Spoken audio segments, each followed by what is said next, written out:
The streetlights flickered to life as the evening descended over Brookdale, a quiet suburban town where the houses leaned close to one another like watchful neighbors. Maria sat in her wheelchair near the window of her small apartment, her hand gently stroking the curve of her growing belly. The faint hum of the city in the distance was her lullaby now, though she had never grown used to the silence that filled the rooms when her husband worked late. Her sketchbook lay open across her lap, pages filled with half-finished drawings, faces she had never seen in real life, places she longed to visit, eyes that looked straight into hers as though they knew her secrets. Maria's pencil hovered over the paper, but her mind was far away, trapped in a memory of screeching tires and shattering glass. That night 2 years ago had stolen her legs, but not her spirit. At least, that's what everyone told her. She wasn't so sure. The baby kicked. A sharp, startling nudge that made her catch her breath. She pressed her palm against her stomach and whispered, "You're all I have left." A noise outside the building drew her attention. It was sharp, metallic, the clang of something hitting pavement. Maria stiffened, tilting her head to listen. The neighborhood was usually quiet at this hour, save for the occasional barking dog. This sound was different. Urgent. She wheeled herself closer to the window. Below, in the shadows near the entrance, she could just barely make out two figures. One in uniform. A policeman. The other, a young man who appeared to be struggling, his arms thrashing wildly as though caught in a storm only he could feel. The officer's voice rose, harsh and clipped, though the words blurred against the glass. He grabbed the boy by the collar, shoving him against the wall. The boy fought back, panic painted across his face. Maria's heart pounded. She pressed her hand to her mouth, trembling. The officer's grip tightened, and for a moment she thought she saw pure rage ignite in his eyes. Her baby shifted inside her, as if sensing her fear. She whispered to herself, "No, please, not here, not now." And then the policeman looked up, right at her window. The policeman's eyes locked with Maria's through the window. For a split second, she could not breathe. It felt as if the entire street fell silent, the world narrowing to that gaze, cold, sharp, almost predatory. Maria gripped the handles of her wheelchair, her knuckles turning white. Something in his stare told her he knew she was watching, that her presence was no longer hidden. The young man in his grasp whimpered, his voice carried faintly upward, "Please. I didn't do anything." Maria's chest tightened. She wanted to scream, to call for help, but her voice caught in her throat. Memories of flashing lights, sirens, and a body pressed against broken glass returned like ghosts. The officer shoved the boy again, forcing him down to the pavement, his knee pressed dangerously close to the boy's neck. Maria's pulse roared in her ears. She reached for her phone on the small table by the window. Her hand shook violently as she tapped the screen, trying to dial, but then... The policeman smirked, a chilling, deliberate smirk meant only for her. Maria froze. It was as though he wanted her to see, to witness his power, and in that instant, she realized something terrifying. This was not a random act of aggression. It was a message. Her baby shifted again, restless beneath her ribs. Maria whispered under her breath, you're safe, though the words felt hollow. Down below, the boy's struggles weakened. The policeman leaned close to his ear, speaking words Maria could not hear, but the tone, low, threatening, was unmistakable. And then, as suddenly as it began, he released the boy. The young man scrambled to his feet and ran into the night, stumbling into shadows. The officer stayed behind, His head tilted upward once more, staring at Maria's window. Maria dropped her phone. The sound of it clattering against the hardwood floor rang through the room like a gunshot. She knew then, this was only the beginning. The phone lay face down on the hardwood like a stunned animal, the screen still lit, a pale square against the dim. Maria stared at it as though it might bite if she moved too fast. She didn't dare look back at the window yet. The officer's gaze, no, that smirk, still pressed against her skin like a cold hand. Her lungs remembered how to breathe in thin, measured sips. "Okay," she whispered, and the word broke in the middle. "Okay." She reached for the phone and missed it the first time, fingers skating uselessly over the floor. On the second try she caught the edge of the case and pulled it into her lap. Her thumbs hovered, clumsy, betraying her. 911 was 3 taps away. So was Ethan. So was no one. Her husband's contact stared up at her. Ethan. The last text from him was 4 hours old, running late. "Don't wait up for dinner." There was a smiley face she suddenly hated. She called anyway. The ring was a thin wire stretched down a dark well. It rattled against her ribs. 1 ring. 2. 3. Voicemail. Ethan's calm voice, the one he used for clients and hotel desks and the polite end of strangers, "Leave a message and I'll get back to you." She didn't leave one. She hung up because she didn't trust the way her voice might sound, small, scared, not like a person with edges. "I saw him," she told the room instead. "He saw me." The baby rolled under her palm like a tide turning. A slow, heavy reassurance that came with a quiet ache. "I know," she murmured to the life inside her, "I know." She finally turned the wheelchair back to the glass. The street below had settled into aftershock stillness. The boy was gone, shadows only. The officer was alone, planted figure under the streetlight, head tilted slightly as if listening to a conversation no one else could hear. He lifted a hand and adjusted something at his sleeve. The gesture was ordinary, almost bored. But something flashed there, ink on skin. A sliver of wing. Maria leaned forward until the frame of the window pressed a line into her chest. Her breath fogged the glass for a heartbeat. When it cleared, he was moving, slow, unhurried, toward the corner. He walked like a man walking out of a restaurant after finishing his meal, not like a man leaving a scene he'd heated to boiling. She watched him turn the corner and disappear, the streetlight letting him go in a small gasp of light. Only then did the world restart. A car passed. A dog barked twice, as if to make sure the night remembered it was supposed to be a night. She rolled away from the window because the window was beginning to feel like an eye. The sketchbook waited where she'd left it, square on her lap like a door she could choose to open. Her pencil lay in the gutter of the pages. The habit came easily, it was the first thing that had, after the crash. The therapists called it grounding. She called it not drowning. "Face," she said softly. "Start with the face." She drew the ridge of a brow, the way the officer's eyes had narrowed without squinting, the impatient crease at the corner of his mouth. She wanted to capture that smirk and make it sit still long enough to understand it. His nose, straight, not sharp, with a small bump near the bridge as though it had once been broken by someone who refused to be impressed. She hesitated over the eyes. Color would have helped.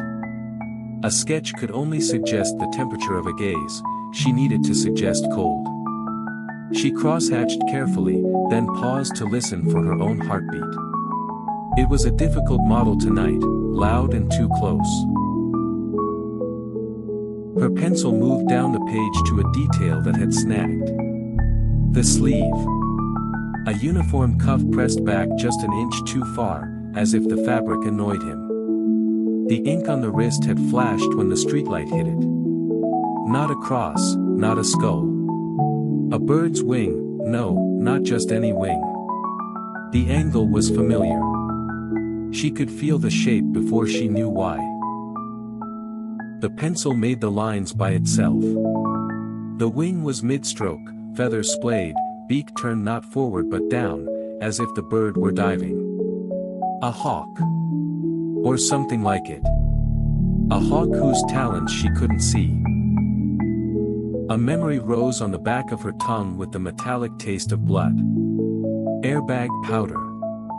The shock of cold night air where the windshield used to be. A face dipping into her field of view between the hanging wires. Not a rescuer's face. Not a paramedic. Someone who leaned in because he wanted to see how hurt she was. She had been half inside out of herself then, but she had seen a wrist. Ink. A diving bird. The same angle. The same hunger. She pressed the pencil point so hard it snapped. The sound was small and ugly in the apartment. Coincidence, she said on a breath that didn't reach the bottom of her lungs. There are thousands of hawk tattoos. She knew it was a lie the moment she drafted it. Some details don't repeat themselves by mistake, they return like debts. The building creaked. Old plaster settling. Somewhere above, Mrs. Alvarez watered her plants late, as she always did, humming to them like they were quarrelsome children. A pipe clicked. The elevator groaned awake and then thought better of it. She set the broken pencil aside and reached for another.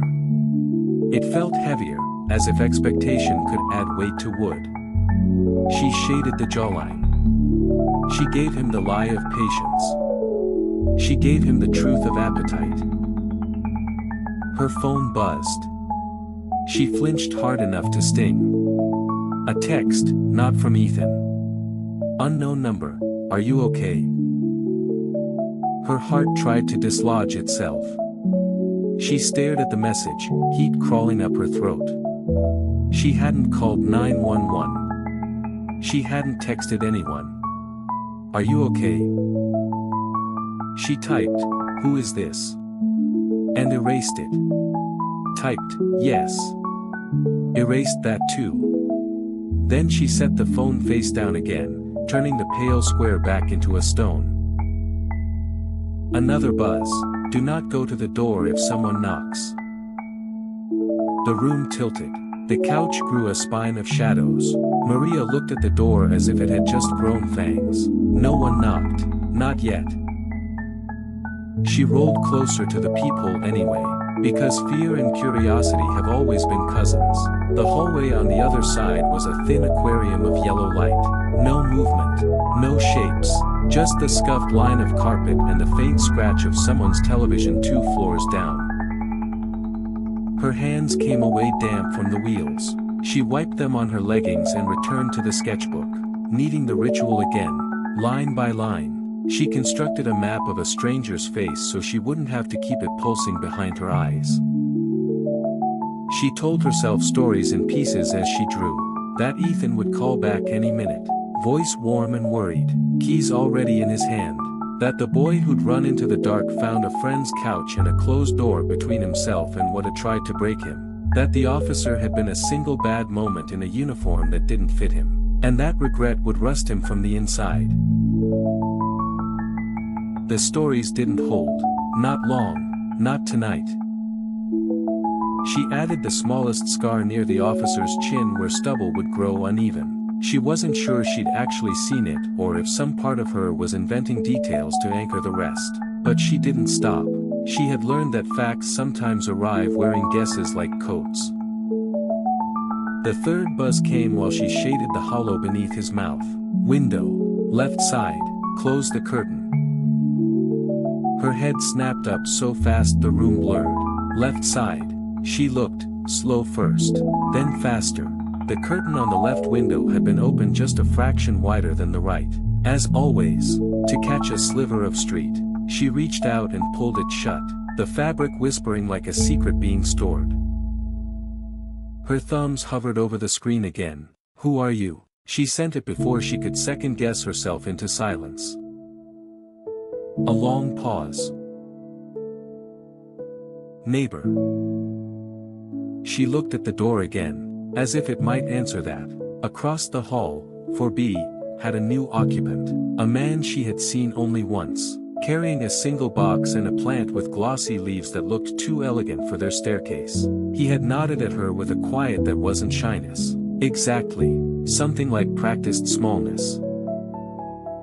She hadn't learned his name, he hadn't offered it. "Neighbor. How do you have my number?" she typed. Another pause, and in it the elevator found its courage and rose one floor, then two, then stalled again with a sigh. "Front desk," came the reply.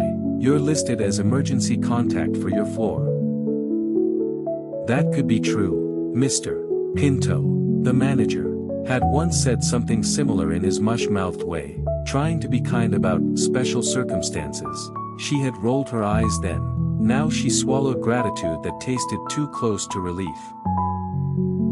"Thank you," she wrote. "Who is?" She stopped because the knock finally came. It was soft. A test, not a demand. Two knuckles rapping lightly like a question mark. Then silence big enough to sit in. She didn't move, not even to breathe. The baby did it for both of them. Her phone buzzed again. "Don't." "I won't," she whispered, not sure if she meant the door or the breathing. Another knock, the same soft insistence, and then the slow whisper of paper against the floor, the sound of something being pushed under the door, the envelope dragging its belly over the threshold. She stared at it as if an envelope could sprout legs. The white looked dirty in the hallway's borrowed light. No return address. Obviously, no name, just a flap that hadn't been licked down, as if whoever had sealed it didn't trust their own mouth. Her thumbs moved before her chair did. "There's a letter," she texted, "under my door." "Use the grabber," came back instantly, "not your hands."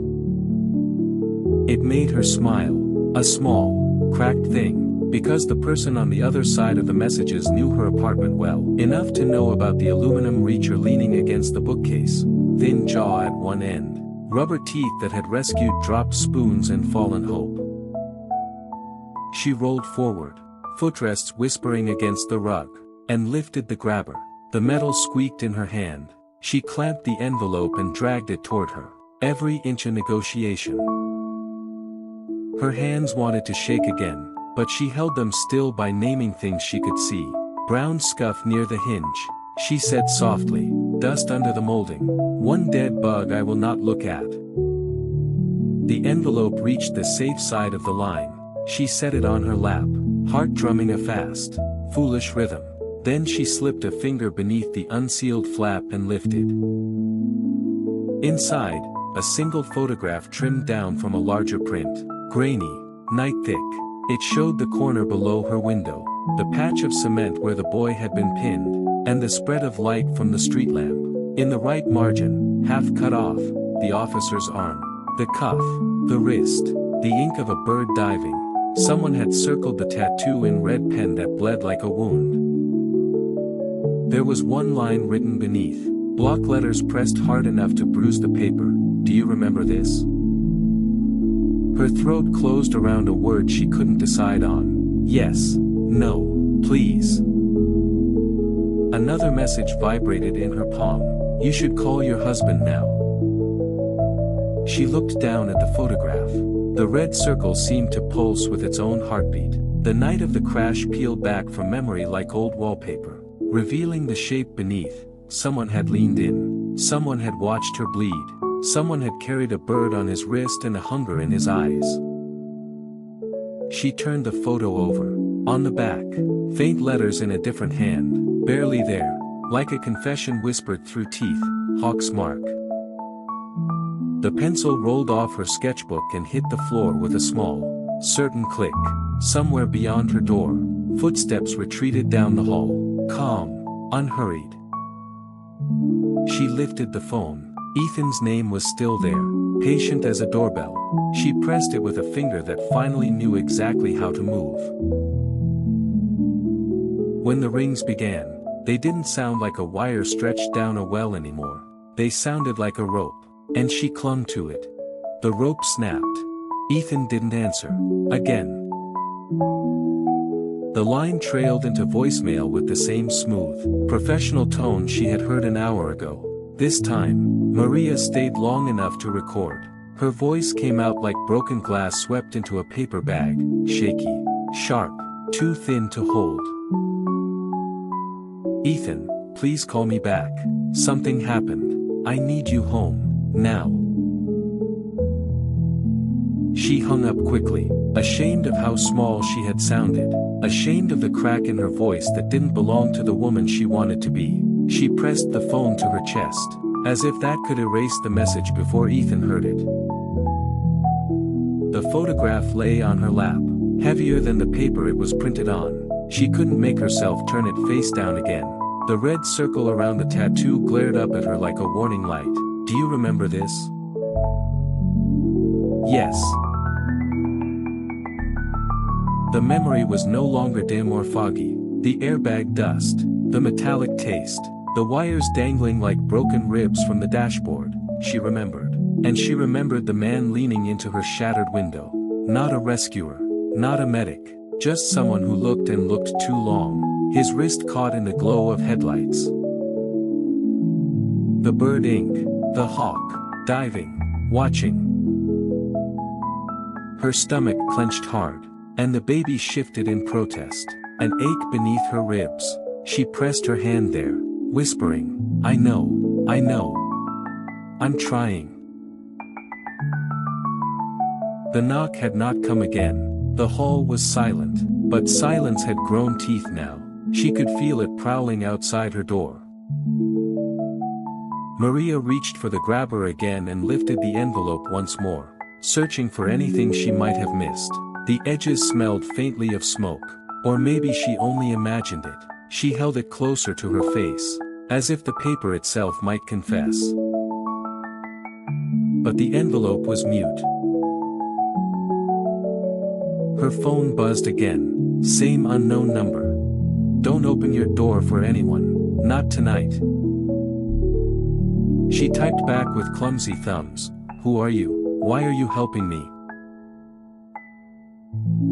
The reply came after a long pause, long enough for her to think no answer would come. Because I've seen him too. Her chest tightened. She almost dropped the phone. Him, the officer. This time the answer was quicker. The mark, the hawk. It's not just a tattoo. Maria stared at the words until they blurred. She felt her heart slam so hard it hurt. Not just a tattoo. The message continued. It's a sign. A brotherhood. You don't want them noticing you. He already has. Her throat closed. She wanted to deny it. Wanted to tell herself it was some paranoid stranger in 4B feeding her urban legends. But her sketchbook betrayed her. The face she had drawn stared back from the page, complete with the hawk's inked wing. She remembered the way he had looked at her tonight. Not surprised, not even annoyed, just deliberate. A smirk, like recognition. Maria closed the sketchbook and shoved it aside, but the image lingered behind her eyelids. She texted back, why are you warning me? The reply came instantly this time, as if the person had been waiting for her to ask. Because last time, no one warned me. She let the phone slide into her lap. The words crawled across her skin. What did that mean? What had happened to them? And what did it have to do with her? 2 years ago. A crash. A shattered body. A hawk circling in ink and bone. Maria pressed both hands against her belly and whispered, "I won't let them take anything else." In the hallway, faintly, like a breath carried through walls, she heard footsteps again, slow, measured. This time they did not stop at her door. They passed, they kept going, but each step sounded like a promise. And Maria knew promises were often lies. Maria barely slept. The night stretched on like a hallway with no doors, only shadows at the edges. She kept the curtains closed, but that didn't keep her from imagining eyes on the other side, waiting. Every creak of the building was a threat, every car passing outside was a warning. By dawn, exhaustion pulled at her bones, but her mind refused to shut off. The photograph lay on her nightstand, next to the phone she hadn't let out of reach. She had stared at the red circle so long that she could still see it burned into her vision when she closed her eyes. The baby kicked again, strong this time, insistent. Maria pressed her hand there and whispered, "You're fighting already. I'll fight too." She rose from bed with difficulty, maneuvering the chair into the living room. Sunlight leaked through the blinds, thin and gray. It made the apartment feel smaller, as though the daylight itself was afraid to come all the way in. On the floor by the bookcase, her sketchbook waited. She had left it open. The officer's face stared up at her in graphite, the jaw, the smirk, the hawk. She felt his eyes following her across the room. She shut the book with a snap. "Not today," she muttered. "You don't get to be here today." But he was. He always would be, whether she drew him or not. Her phone buzzed again. Unknown number. "Did you sleep?" Maria hesitated, then typed back, "No. Who are you really?" The reply came slower this time, like each word was chosen carefully. "Someone who's seen what the hawk's mark means. Someone who doesn't want you to end up like me." Her hands tightened on the phone. "End up how?" she wrote. There was a pause so long she thought no answer would come. Then, alone, hunted, pretending every knock is nothing. She shivered. The words felt too close, as if they had crawled out of her own chest. She typed back quickly, "What do they want from me? Why me?" This time the answer was instant. "Because you saw him once before. They don't let witnesses live easy." Her stomach dropped. The accident, the crash, the shadow of someone leaning over her as she bled. It hadn't just been fate that night. A knock at the door snapped her upright. She froze, staring. Another knock, louder this time. Her phone buzzed. The message came through before she could breathe. "Don't answer. Not yet." But then, "Maria, it's Ethan." Her heart slammed. Relief, sharp and sudden, collided with suspicion. She wheeled toward the door, her voice shaking. "Ethan, say something only I'd know." A pause, then, muffled through the wood, "The night after the accident, you made me promise never to sell your sketchbooks. You said if I did, you'd haunt me." Tears blurred her vision. It was him. She reached for the locks, fumbling with trembling fingers. But just as she slid the first lock free, her phone buzzed again. "Wait." She froze. The screen lit up with the warning. If it's him, why didn't he use his key? Maria's breath stopped cold in her throat. She stared at the door handle, halfway between trust and terror. The air carried the crisp scent of autumn leaves, the kind that crunched under every wheel of my chair as I moved slowly along the narrow path of the park. The sun peeked through the branches, spilling gold across the ground, and for the first time in days, I felt a hint of calm. My hands rested lightly on the rims, not rushing, just breathing. Yet even within that fragile peace, I carried the weight of last night's dream, a dream of whispers, of shadows moving through my home while I sat helpless in my chair. I had woken drenched in sweat, clutching my stomach, whispering a promise to the life growing inside me. I thought the walk might silence the echoes. It almost worked, until I noticed him. At the far edge of the park, near the old stone fountain, stood a man. His presence wasn't unusual by itself. Plenty of people came and went, but he wasn't moving, just standing, watching. His figure blended into the fading light, tall, shoulders squared, posture too deliberate. My hands hesitated against the wheels. For a moment, I told myself I was imagining it, that he was just resting, or waiting for someone, but every time I looked back, his head tilted slightly in my direction. Not enough to be obvious to anyone else, just enough for me to feel it. Fear crawled up my spine. I adjusted the blanket draped over my lap, hiding the curve of my stomach. My breath came shallow, my heart pounding against my ribs like it wanted to escape. Why is he here? Why is he watching me? I wanted to turn, to roll back home, but the path looped around. The only way forward was toward him. My mind screamed, "No, don't go closer," but my pride answered back, "You can't live your life running from shadows." I pushed forward, slowly.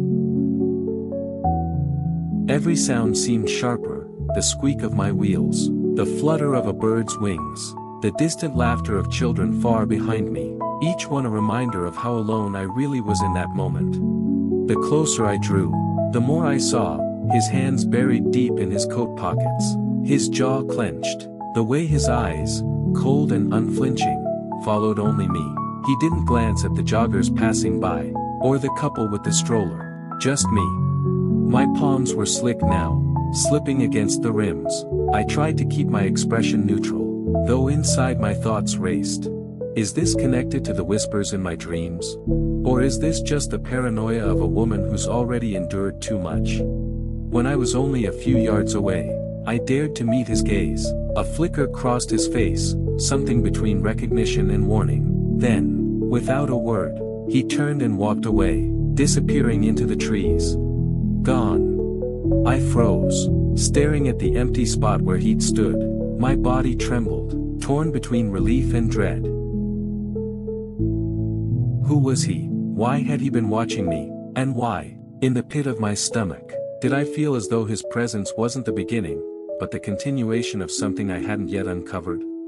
I tightened the blanket around me, pressing my hand against my belly, whispering to the child within me, "You're safe, for now." But even as the words left my lips, I knew safety was slipping further away with each passing day. The days passed slowly, each one feeling heavier than the last. Claire tried to keep her mind occupied, but even the smallest noises in the house set her nerves on edge. At night, when the world outside grew quiet, the silence inside her walls felt suffocating. She could hear the creaks in the wooden floors, the shifting of the old house as if it were breathing with her, and sometimes, she swore she heard footsteps that weren't her own. One evening, as rain tapped lightly against the windows, Claire sat in her chair by the living room, a blanket draped across her legs. She had been reading a book, though she realized after a while that her eyes hadn't moved across the words in minutes. Something outside had caught her attention. At first, it was just a flicker, a shadow near the edge of the window. She thought it might have been a tree branch swaying in the wind, but the rain was falling steadily, and the trees outside barely moved. Her chest tightened.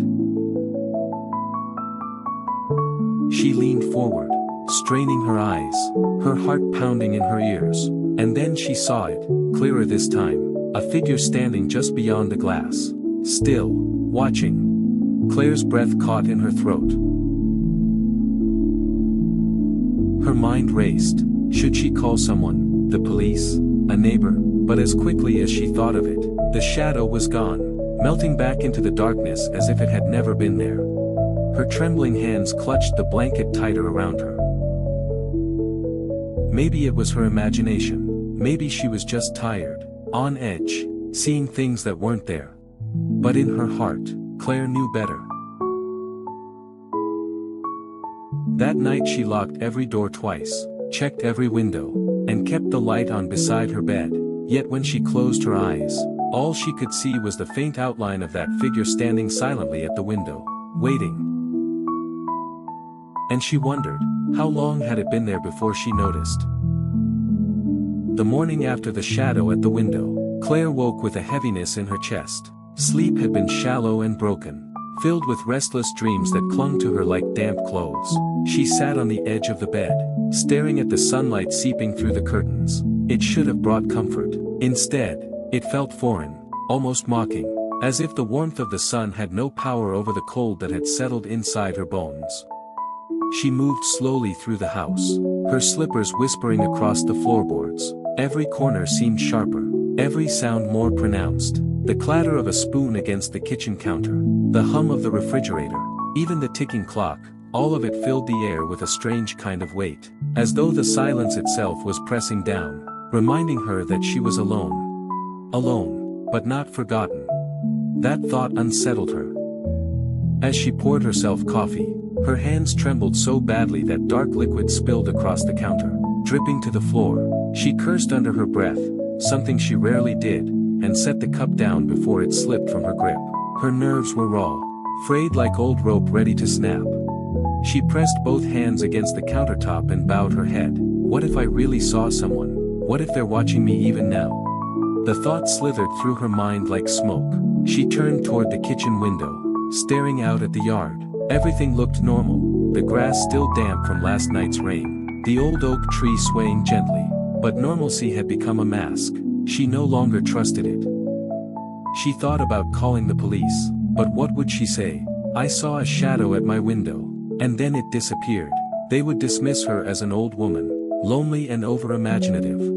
And maybe that's what she was becoming. Lonely, fragile, afraid of her own house. Her late husband, Gerald, used to tease her gently about her nerves. He had been the steady one, the anchor. His presence had filled the house with certainty, with a sense of safety she hadn't realized she depended on until it was gone. She could almost hear his voice in her mind, don't let the shadows trick you, Claire. The mind plays games when it's tired. But Gerald wasn't here, and this didn't feel like a trick. Later that day, Claire tried to distract herself. She watered the plants on the porch, sorted through the mail, even baked a pie, though she had little appetite. But no matter what she did, she felt watched. Every time she glanced at the window, she expected to see the outline of that figure again. When dusk fell, her unease grew sharper. The sky darkened too quickly, swallowing the light. She closed the curtains early, shutting out the view of the yard, but that only made her feel more trapped. She sat in her living room, lights on, hands folded tightly in her lap. The ticking of the clock seemed louder than ever. And then she thought she heard it again, footsteps outside, slow, deliberate. Her breath hitched. She froze, straining to listen. Nothing, just the wind, perhaps, or her imagination. But she couldn't shake the image in her mind, someone moving quietly through the yard, circling the house, waiting for the right moment. She locked the doors again, checked the windows twice, then 3 times. She sat back down, heart pounding. For the first time since Gerald's death, Claire whispered aloud into the empty room. God, please don't let me be alone in this. The sound of her own voice startled her, fragile and cracked. The silence that followed seemed heavier than ever, as if the house itself were listening. That night she barely closed her eyes. Each time she drifted, she woke with a jolt, certain she had heard something. She lay awake, staring at the ceiling, haunted by the thought that the figure at the window had not left at all. It was only waiting. The night pressed against the windows like a living thing, heavy and unrelenting. The house had grown too quiet. Even the creaks in the wooden floor seemed to have gone still, as though the building itself was holding its breath. Sarah lay awake in her bed, her hands resting on her belly, feeling the faint movements of life within. Each kick was a reminder that she wasn't alone, that there was someone inside her who needed her strength even when she doubted she had any left. But tonight, instead of comfort, those tiny movements filled her with unease. What kind of world was she bringing her child into? A world where shadows crept closer every day, where silence seemed louder than truth, where she felt like a stranger in her own home. She couldn't shake the thought of the man in the alley. The way his eyes had locked onto hers. As though he knew her. As though he was waiting. Her mind returned to her husband, Mark. He had been distant again at dinner, barely touching his food, answering her questions with short, clipped words. When she reached for his hand, he pulled away without even realizing it, his thoughts drifting somewhere far away from her. And then, that phone call. He had stepped outside, his voice low, urgent, sharp like broken glass. When he came back, he said it was work, but Sarah knew that tone. It wasn't business. It was fear. She turned onto her side, staring at the clock glowing faintly in the dark. 2:47 a.m. The house was still, but her thoughts screamed inside her head. She thought about getting up, about rolling quietly into the hallway, about listening near his study door. But then another sound reached her. A whisper. Not loud. Not clear. But real. Her breath caught in her throat. The voice was low, muffled, but it was coming from downstairs. Her chest tightened. No television, no radio, no excuse. Someone was talking. And it wasn't her husband. Her hand gripped the blanket, knuckles white, as she strained her ears. It was a man's voice. Then a pause. Then another man's voice, quieter, sharper, like a hiss. Words she couldn't make out, but the tone was unmistakable, danger threaded through every syllable. Sarah's heart pounded in her ears, drowning out the rhythm of her baby's kicks. Her fingers itched to grab her phone, to call someone, anyone, but fear pinned her in place. And then, a floorboard creaked. Not below. Above. In the hallway. Her body went rigid, her breath frozen inside her chest. The house wasn't silent anymore. Someone was moving closer. She told herself it was Mark. It had to be Mark. But deep down, in the cold pit of her stomach, she already knew. This night had changed. And nothing would ever feel safe again. The corridors of the hospital smelled of antiseptic and something colder. Something metallic that clung to the air like invisible chains. The walls were painted white, but to her they felt gray, lifeless, like the color of waiting. Emily's wheelchair rolled softly along the polished floor, the faint squeak of its wheels echoing against the silence. Every sound seemed amplified, the distant hum of machines, the murmur of nurses, the faint ringing of a phone from a faraway desk. She clutched her stomach with one hand, feeling the life moving inside her. Her baby shifted, pressing tiny feet against her ribs, reminding her that in this world of whispers and secrets, there was something pure, something untouched by fear. Her mother walked beside her, a quiet but firm presence, holding a folder of medical papers close to her chest. She looked worried, though she tried to hide it behind a small smile that never reached her eyes.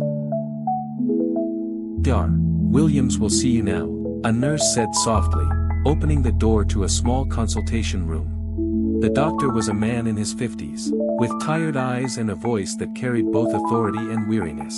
He gestured for Emily and her mother to come in. The room was dim, lit by the pale glow of a lamp on the desk. Emily positioned her wheelchair close to the doctor, her heart pounding in her chest as if it already knew what was coming. "Emily, Dar," Williams began slowly, choosing his words with caution. "I need to speak to you about something unusual we found during your scans." The air thickened. Her mother's hand trembled on the folder. Emily swallowed hard, her lips parting but no sound escaping. "Dar," Williams leaned forward, lowering his voice. "The injuries from your accident 2 years ago, the ones that left you unable to walk," he paused, his gaze flicking to her mother. "There are inconsistencies in the medical files, records that don't match what should have been reported." Her chest tightened. "What do you mean?" she whispered. The doctor hesitated. "Your paralysis doesn't appear to be a direct result of the accident. There are signs of interference, surgical alterations that should not have been performed. The words landed like stones, heavy and cruel. She felt dizzy, the room spinning as though her world had cracked open. Her mother shifted in her chair, her face pale, her knuckles white as she gripped the papers tighter. Emily's voice cracked. "Are you saying someone did this to me, that I wasn't supposed to be paralyzed?"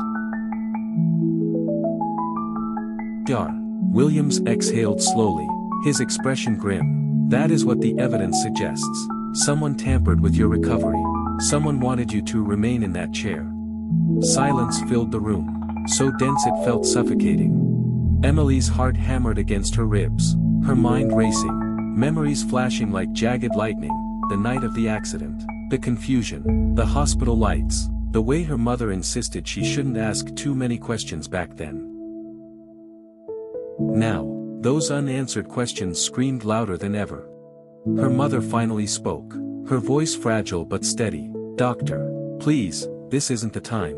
She's pregnant. She doesn't need this stress." But Emily turned to her, her eyes blazing with a mix of fear and something sharper, suspicion. "Mom," she whispered, her throat dry, "what do you know?" The question hung in the air, sharper than any knife. Her mother's lips trembled, her eyes glistening, but she didn't answer.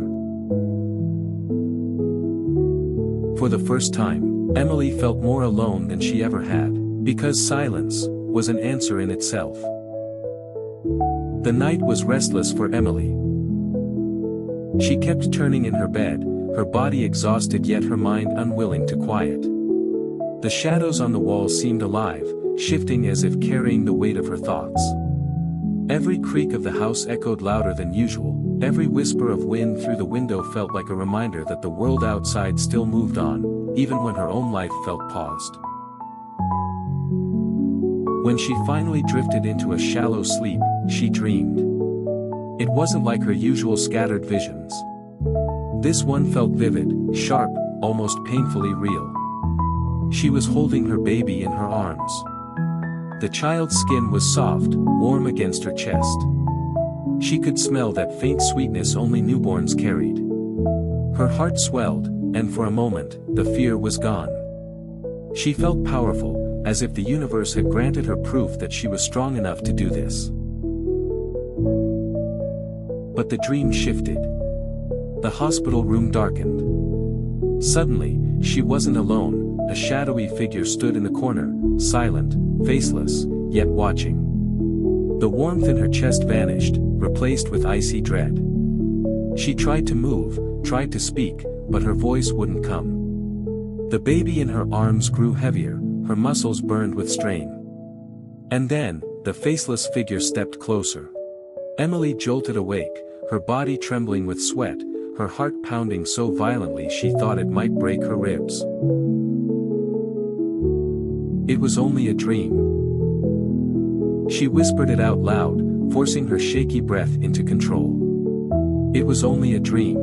But deep down, she knew her subconscious was trying to warn her. Fear had a way of sneaking through locked doors, bleeding into the spaces she couldn't control. The next morning, Emily sat in the living room, her wheelchair parked by the window.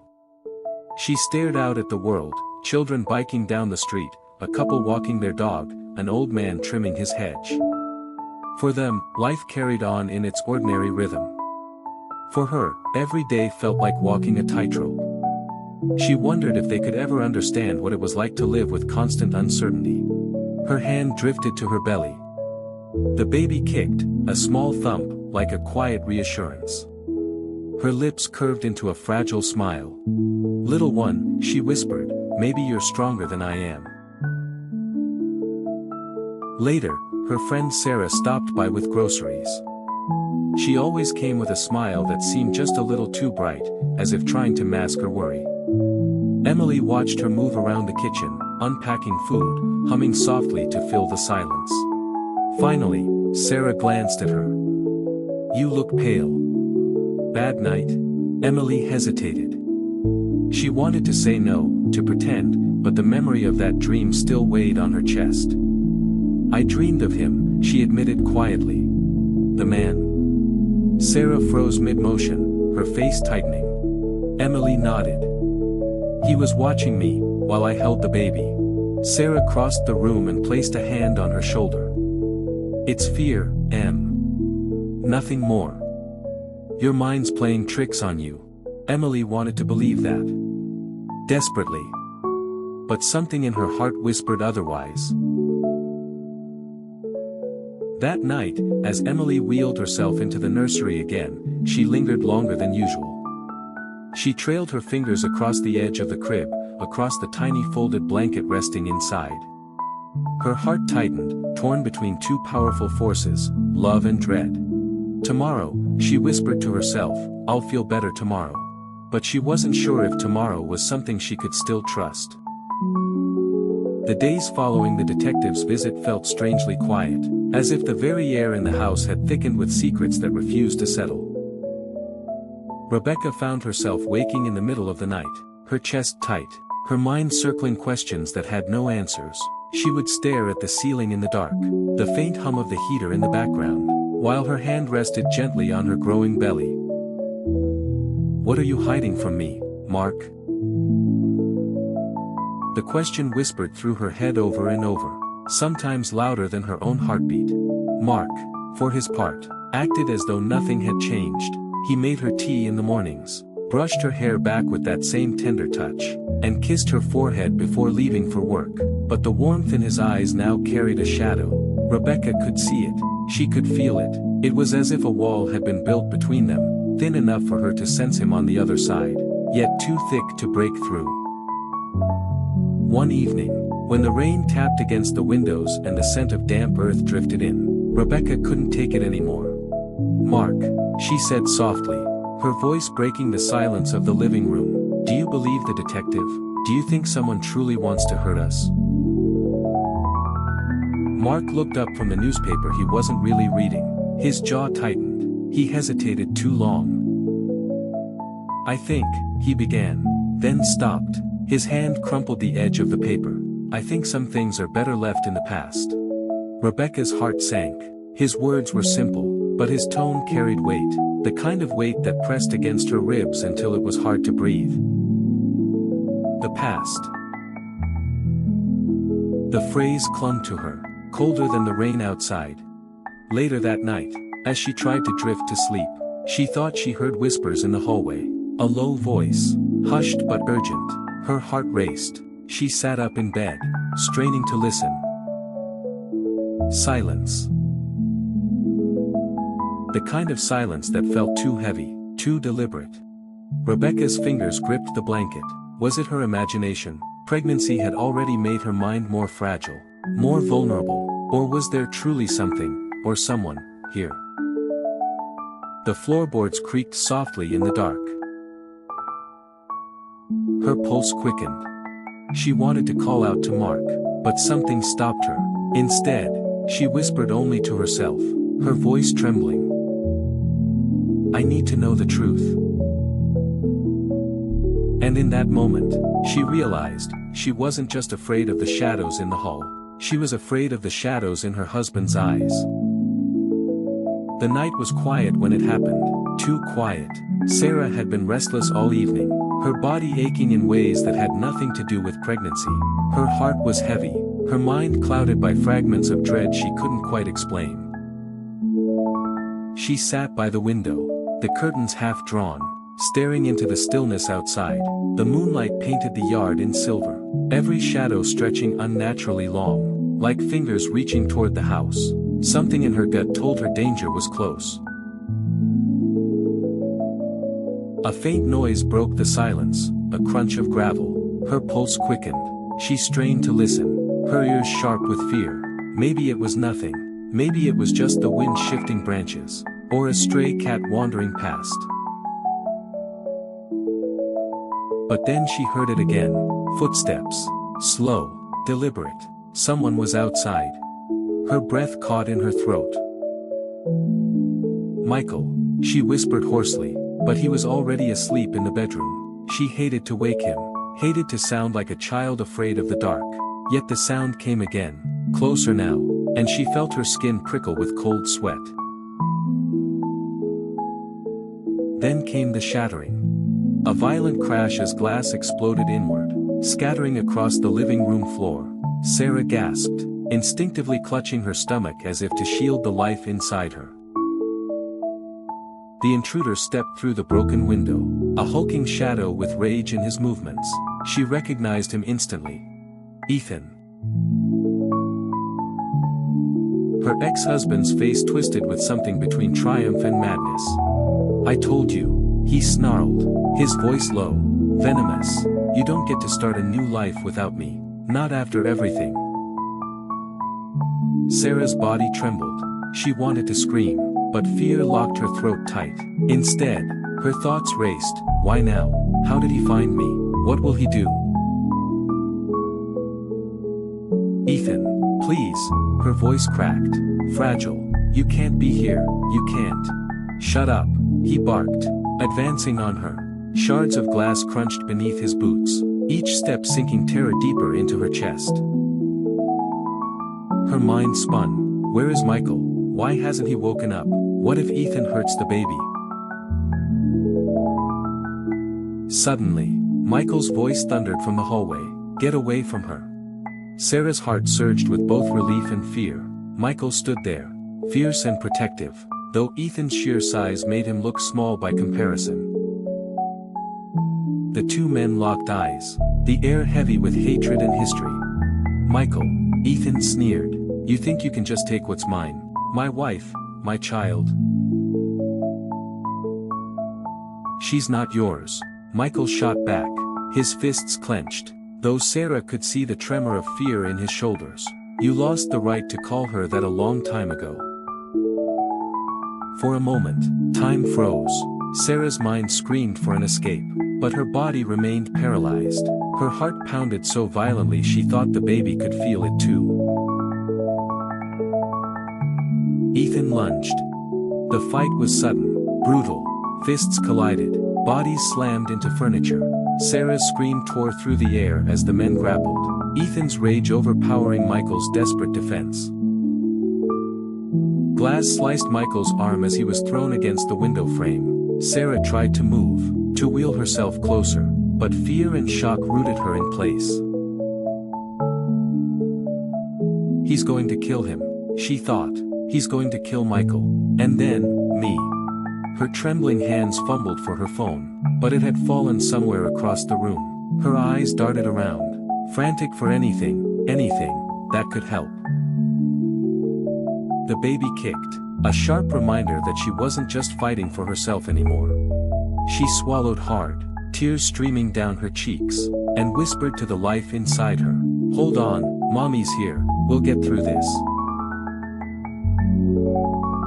But inside, Sarah wasn't sure if they would survive the night. The night was restless. Evelyn lay awake, staring at the faint outline of the ceiling above her. The house was quiet, wrapped in a silence that felt almost unnatural. Even the crickets outside seemed to have hushed their song, as if the night itself was holding its breath. She turned her head to the side and looked at Daniel, sleeping soundly beside her. His face, softened by sleep, carried none of the worry or suspicion that had become so deeply ingrained in her own. She envied him for that peace, even if it was only temporary. The shadows in the room stretched long, painting the walls with shifting shapes as the moonlight filtered through the curtains. Evelyn couldn't quiet her mind. Every conversation she'd had in the last week replayed in fragments, neighbors' glances, hushed tones, and those pauses that seemed far too deliberate. It was as though everyone around her knew something she didn't. She sighed softly and reached for the nightstand, her fingers brushing against the smooth wooden handle of the drawer. For weeks, she had resisted opening it, afraid of what she might find. Daniel often used that drawer, locking things away when he thought she wasn't paying attention. Her heart raced. What if the truth was inside? Evelyn sat up slowly, her body trembling. She slid the drawer open. Inside, tucked neatly beneath a pile of folded documents, lay a single envelope. Her name was written across it in Daniel's familiar handwriting. Her throat tightened. She hesitated, running her fingers over the paper. Was it a confession? A farewell? Or something darker? Her hands shook as she tore it open. The letter was short. Far too short. Evelyn, it began. There are things I can't explain to you yet. Things that could put you in danger if you knew. Please trust me. When the time comes, you'll understand everything. No signature. No date. Just those words, sharp and unfinished, like a blade that had been left in her chest. Evelyn pressed the letter against her lap, staring at the ink that seemed to blur under her tears. Trust him? How could she trust a man who kept secrets buried in drawers? The sound of creaking would snap her out of her spiraling thoughts. Her head whipped toward the window. A shadow moved outside. Not the fleeting kind caused by the moon. Not an illusion of sleeplessness. Someone was out there. Watching. Her breath caught, trembling in her chest. She reached instinctively for the lamp, switching it off. The room fell into darkness. And in that silence, broken only by the faint rustling of leaves, Evelyn realized the truth. The danger Daniel had written about was not somewhere far away. It was already here. The evening had fallen heavy, wrapping the house in an almost suffocating silence. Amelia sat in her chair by the window, watching as the last threads of daylight melted into the horizon. Her hand rested protectively over her belly, tracing absent patterns as if she could soothe the child within from the storm raging outside. The memories of the intruder's attack were still vivid. She could still feel the icy press of fear that had paralyzed her, the raw grip of helplessness when the world seemed to spin out of her control. But underneath that fear, something else was growing now, something sharper. A need to know. A need to understand. Daniel entered the room quietly, as though afraid his footsteps might disturb her thoughts. But she heard him anyway. She always did. Amelia. His voice came soft, uncertain, as he lingered by the doorway. You've been so quiet since the attack. Too quiet. She didn't turn. Her gaze stayed locked on the window, but her voice carried across the room. Sometimes silence speaks louder than screams. Daniel. He stepped closer, his shadow stretching across the floor, merging with hers. What are you thinking about? He asked, though his tone already hinted he feared the answer. I'm thinking about how a stranger knew when to find me alone, she whispered. Her fingers tightened over her belly. And how he knew exactly where to strike. The silence between them thickened, suffocating, stretching too long. Daniel didn't answer immediately, and that hesitation struck her harder than words could. Finally, he said, You think it was more than just a coincidence? She turned then, her eyes sharp and wet with a restrained fire. I don't just think it, Daniel, I feel it, deep in my bones. Someone wanted me vulnerable, someone wanted me terrified.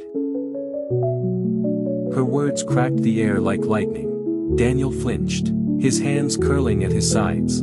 I would never let anyone harm you, he said, but the conviction in his voice trembled. I love you. Amelia searched his face, searching for an anchor, for something steady she could cling to in his expression.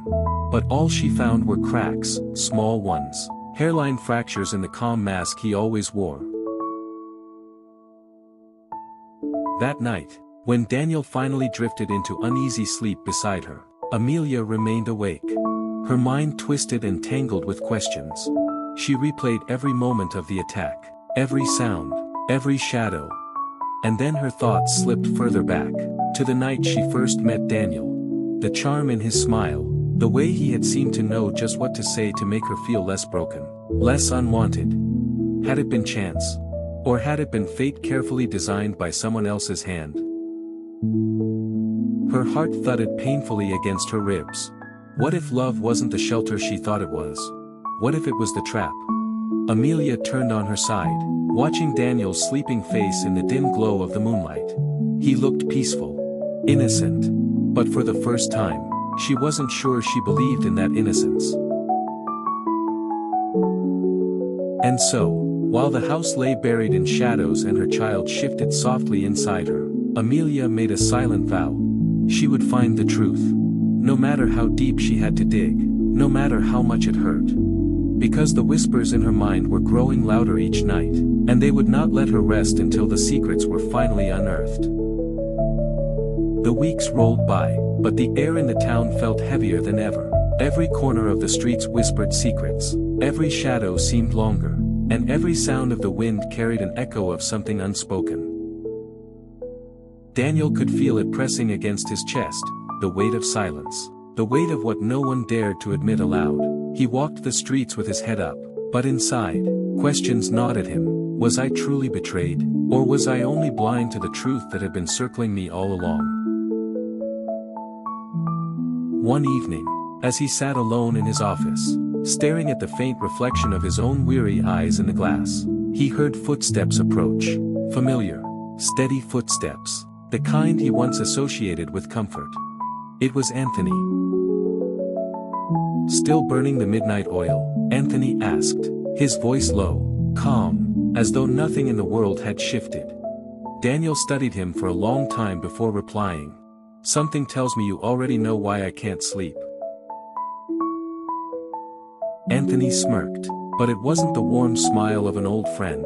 It was thinner, sharper, like the edge of a blade. You always trusted too much. Daniel, that's your greatest strength, and your biggest weakness.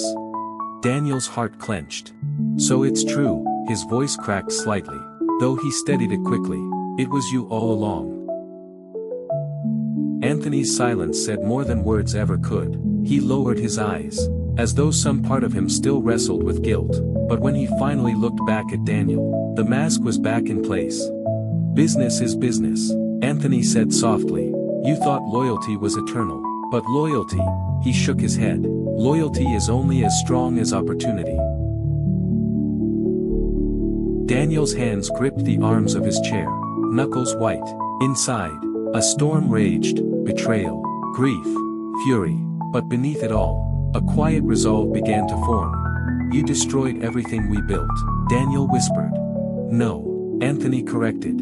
I just took what was already breaking. I only gave it a final push. The words hit like a blade twisting in his chest, but with pain came clarity. Daniel leaned forward, eyes burning with a fire that even betrayal couldn't extinguish. You've made one mistake, Anthony. Anthony tilted his head. And what's that? You underestimated me.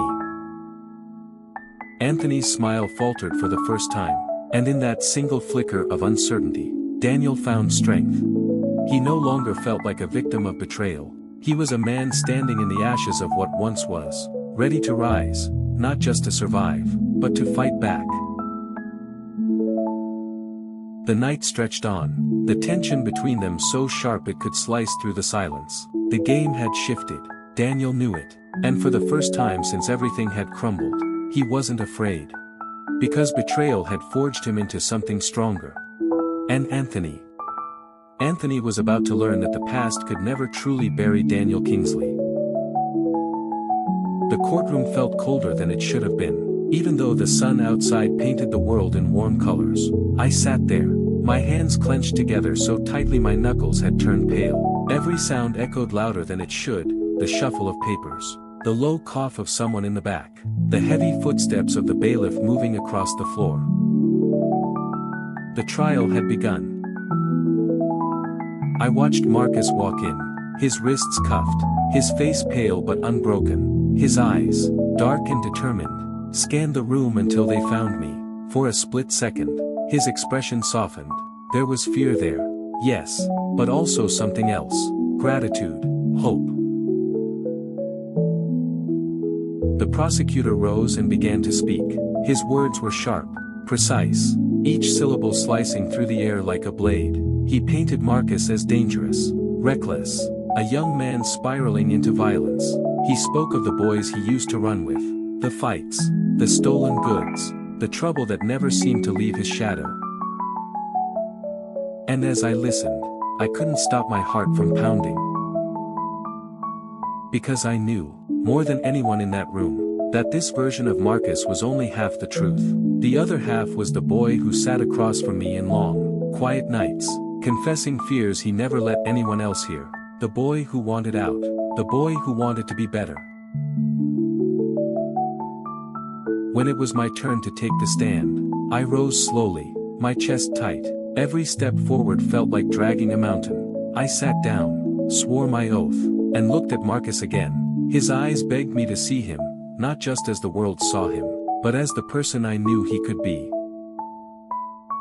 The defense attorney asked me simple questions first. How long I had known Marcus, what I had seen, what I believed about him. Then came the harder ones. Officer Hayes, the attorney said, his tone low, calm, why do you believe Marcus deserves another chance? The silence in the room felt alive. I swallowed hard. My mind spun back to all those moments, the anger, the pain, the laughter, the quiet nights of confession.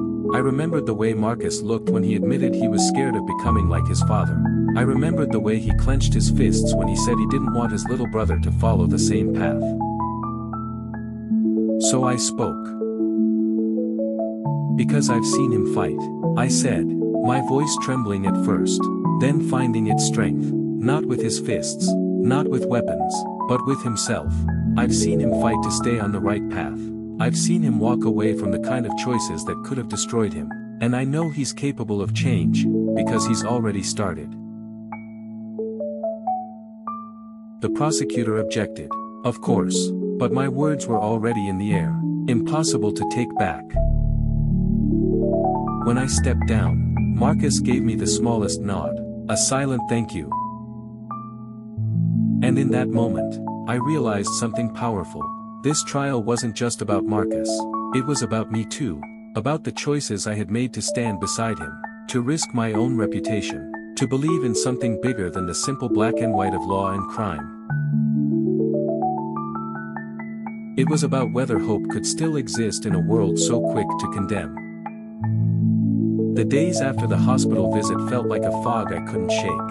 I woke up each morning with the taste of fear still heavy in my mouth, like I hadn't really left that sterile room, like the sound of my father's weak breathing still lingered in my ears.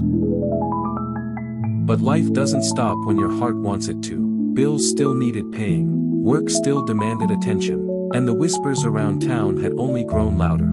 Every time I stepped into a cafe or a store, I felt eyes on me, sympathetic, curious, sometimes even hostile.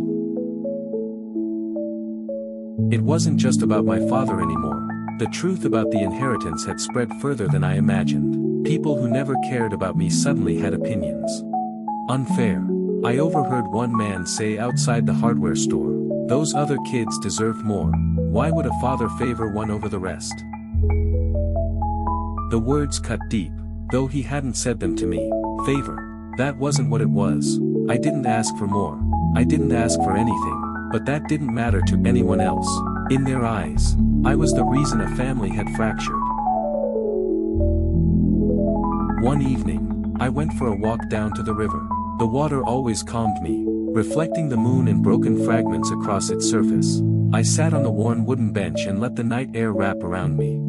And that's when I heard footsteps behind me. "Mind if I sit?" a familiar voice asked. I turned, and there was Rachel, my stepmother. She looked older than I remembered, lines drawn deeper into her face, but her eyes, still soft, still warm, held me in place. "I heard about what happened with your father," she said gently. "I wanted to check on you." Her presence stirred something in me, something complicated. She had once been a source of comfort, but she had also been part of the life that broke apart when my siblings pushed me away. "I'm fine," I lied. Rachel studied me, not believing a word. "You don't have to be. You've carried so much alone, haven't you?" The words hit me harder than I expected. I wanted to tell her everything, how isolated I felt, how the inheritance poisoned every relationship, how my siblings looked at me as though I had stolen their futures, but the words stuck in my throat. Instead, I stared at the river. "They'll never forgive me," I whispered. Rachel's hand rested lightly on my shoulder. Maybe not, but forgiveness isn't always about them. Sometimes it's about you finding peace, even when others refuse to give it. Her words echoed long after she left. I sat by the water until the moon climbed higher, thinking about what peace could even look like. Could I ever find it, or was I doomed to carry the shadows of this inheritance for the rest of my life? As I walked home, I realized something. If I wanted peace, I couldn't wait for it to come from them. I had to build it myself. But I also knew that meant confronting the past head-on. And the past wasn't done with me yet. The courtroom was packed. Reporters filled every bench, their pens ready, their cameras already flashing in anticipation. The hum of whispers filled the air like a swarm of bees. Everyone wanted to see the final act of this bitter family drama. I sat at the long wooden table, my lawyer beside me, his calm hand resting on the stack of papers that held the truth of my father's will. Across from me, I could feel my siblings' eyes drilling into me like daggers. Their faces were cold, filled with the same resentment they had carried since the day the will was read. Inside, I felt a storm of emotions. Fear, hope, anger, but most of all, exhaustion. This fight had drained me in ways I hadn't thought possible. Yet, I knew that today the truth would finally stand in the light. The judge entered, his robes flowing, his expression stern but unreadable. "All rise," the bailiff called, and the entire room shuffled to their feet. My heart thudded in my chest as the moment began. The lawyers started their arguments. My siblings' attorney painted them as victims, as children cheated by a manipulative father who had been tricked into changing his will. I clenched my fists, every word like poison filling the air. Then, my lawyer stood. His voice was calm, steady, carrying the weight of truth. He laid out every piece of evidence, letters my father had written, recordings of his words, documents signed of his own free will. But the turning point came when my lawyer revealed something no one had expected, a video. The screen flickered on. My father appeared, sitting in his study, his voice strong, his eyes sharp. "If you are watching this," he began, "it means my decision is being questioned. Let me be clear, this was my choice. I have lived my life watching how my children treated each other, how they treated me, and how they treated strangers. One of them showed me love when others showed me only greed. That is why I did what I did." Gasps filled the courtroom. My siblings turned pale, their lawyer stammering, caught completely off guard. The judge's face softened, the weight of my father's words undeniable. I felt tears prick my eyes as I watched my father on that screen, his voice reaching me from beyond the grave. He wasn't just defending me, he was giving me back my strength. When the video ended, silence wrapped around the room. My lawyer sat down slowly, his expression confident. I could almost hear my father's voice in my head, "Stand tall. Son, don't let them break you." For the first time in this long battle, I allowed myself to breathe. The judge cleared his throat. "We will reconvene shortly for my ruling," he said. And just like that, the tension only grew heavier. The truth had been spoken, but would justice finally be done? I closed my eyes, whispered to myself, "Please, Dad, let this end the way you wanted." And then I waited for the final judgment. The day of truth arrived quietly, without thunder or lightning.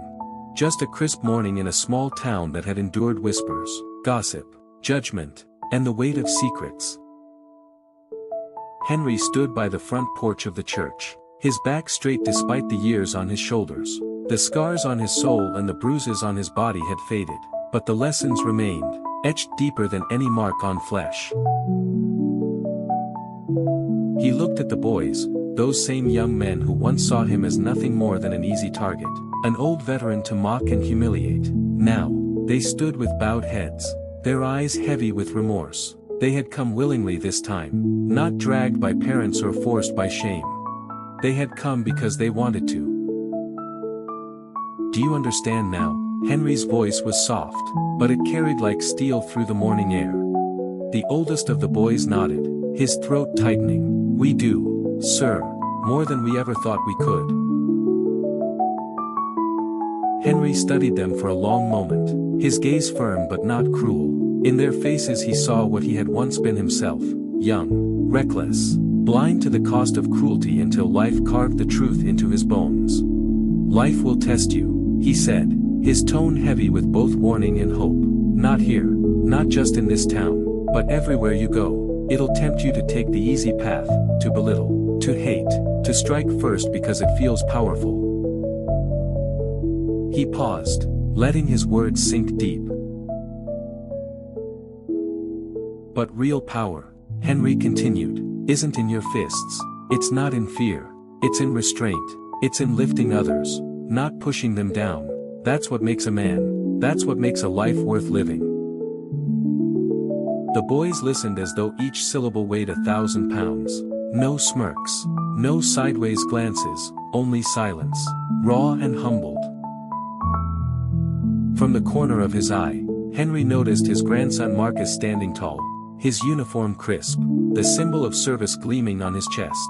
Pride filled Henry's heart, not because Marcus wore the nation's colors, but because he carried the weight of compassion alongside them. The church bell rang in the distance, its sound spreading over rooftops and fields, steady and grounding. People from the town had gathered quietly along the street, watching the scene unfold. Their whispers were no longer sharp or judgmental. This time, they carried a different tone, respect, curiosity, and maybe even admiration. Henry turned back to the boys, his gaze softer now. You can't change what you did, he said, but you can decide what you'll do next. Every choice you make from here will carve your story. Don't waste it. For a long moment, no one moved. Then, one by one, the boys stepped forward. They didn't speak grand apologies, but each lowered his head. Each hand reached out, hesitant but sincere, to shake the old veteran's hand. Henry accepted each one, his weathered grip steady, his eyes never breaking contact. When the last boy stepped back, Henry let out a slow breath. The battle was never truly over, not against hatred, not against ignorance, but maybe, just maybe, today marked the turning of a tide. As the sun rose higher, spilling light across the town, Henry allowed himself a rare smile. He had fought wars overseas and battles within his own heart, yet perhaps his most important victory was here, in this small town, in front of these boys who once saw him as nothing. The final lesson wasn't about strength. It was about mercy. It was about legacy. It was about the power to leave behind more than scars. Henry lifted his head to the sky, the warmth of the sun touching his face. All right, he whispered, almost to himself, I've done my part. And with that, he turned, walking slowly but firmly back toward the church doors, leaving behind a silence that wasn't heavy with guilt anymore, but with hope. The story of Henry, the old veteran, would be told and retold. Not of a man who was beaten and broken, but of a man who stood tall, who forgave, who taught, and who reminded a town that redemption was always possible.